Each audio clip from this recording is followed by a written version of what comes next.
एक stand up comedian है कुणाल कामरा। अगर आप नहीं जानते तो यूट्यूब की एल्गोरिदम इनसे आपका परिचय करा ही देगी, क्योंकि अभी हाल ही में इन्होंने एक शो किया, नाम था नया भारत। कॉमेडी शो था, लेकिन टारगेट पर थे पॉलिटिशियंस। कामरा ने इसमें एक लोकप्रिय हिंदी गाने की पैरोडी की। इसमें उन्होंने महाराष्ट्र के उप मुख्यमंत्री एकनाथ शिंदे को नाम लिए बगैर गद्दार, देशद्रोही कहा। ऐसा दावा किया जा रहा है। उन्होंने शिवसेना और एनसीपी में हुए राजनीतिक विभाजन पर भी तंज कसा। इसके बाद शिवसेना के कुछ कार्यकर्ता भड़क गए और मुंबई स्थित हैबिटेट कॉमेडी क्लब में तोड़फोड़ कर दी। जिस होटल में यह क्लब था उसे भी नुकसान पहुंचा। महाराष्ट्र सरकार ने कामरा से माफी की मांग की और उनके स्टैंड अप को एक राजनीतिक साजिश बताया। सरकार ने यह भी कहा कि वे उनके कॉल रिकॉर्ड और बैंक लेन देन की जांच करेंगे, ताकि ये पता चले कि उन्हें किसी ने फंडिंग तो नहीं की। इसके बाद कामरा ने माफी मांगने से इनकार कर दिया और संविधान की किताब दिखाते हुए कहा कि उन्हें फ्रीडम ऑफ स्पीच हासिल है। उनके इस स्टेटमेंट के बाद से देश में एक बार फिर फ्रीडम ऑफ स्पीच को लेकर बहस छिड़ गई है। एक तबका मानता है कि कुणाल कामरा ने कॉमेडी की है और उनके जोक्स को मजाक के तौर पर ही लिया जाए। वहीं एक धड़ा मानता है कि कामरा ने एक बॉर्डर लाइन क्रॉस कर दी है। अभिव्यक्ति की स्वतंत्रता की डिबेट देश में नई नहीं है, इसे लेकर अक्सर ही विवाद उठता रहता है। सबसे पहले संविधान ने इस बारे में क्या कहा है, एक बार हम ये जान लेते हैं। देखिए, भारत के संविधान का अनुच्छेद 19(1)(a) वाक्य एवं अभिव्यक्ति की स्वतंत्रता यानी freedom of speech and expression का अधिकार देता है। और ये अधिकार एक तो मौलिक अधिकार है, दूसरा लोकतंत्र की बुनियाद है।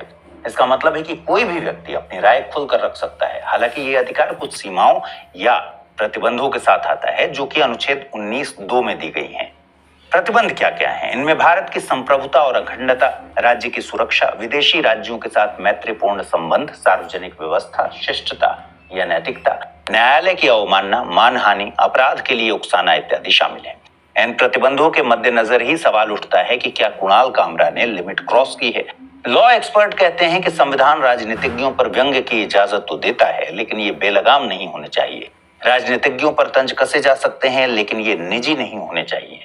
उनकी राजनीतिक कार्यशैली पर टिप्पणी की जा सकती है, लेकिन निजी जीवन पर कतई नहीं। वाक एवं अभिव्यक्ति की स्वतंत्रता पर सुप्रीम कोर्ट के कई ऐतिहासिक फैसले हैं।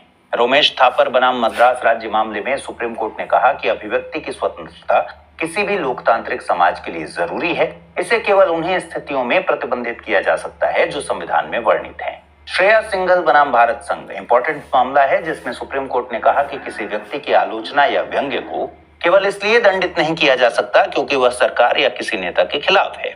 वहीं सचिन तेंदुलकर मानहानि case Subramanian Swamy versus union of India 2016 में सुप्रीम कोर्ट ने कहा कि मानहानि यानी डिफेमेशन केवल तभी लागू होगी जब किसी बयान से व्यक्ति की साख को सीधा नुकसान पहुंचे। महज आलोचना कर देना या मजाक कर देना मानहानि नहीं हो सकता। कुणाल कामरा पर कई धाराओं के तहत एफआईआर दर्ज की गई है। मुंबई पुलिस ने उन्हें जांच के लिए समन भेजा है। इस केस के फैसले के बाद यह तय किया जा सकेगा कि कामरा का पैरोडी गाना फ्रीडम ऑफ स्पीच के दायरे में आता है या फिर उन्होंने संविधान में दी गई सीमाओं को क्रॉस किया है। एक स्टैंड अप कॉमेडियन है कुणाल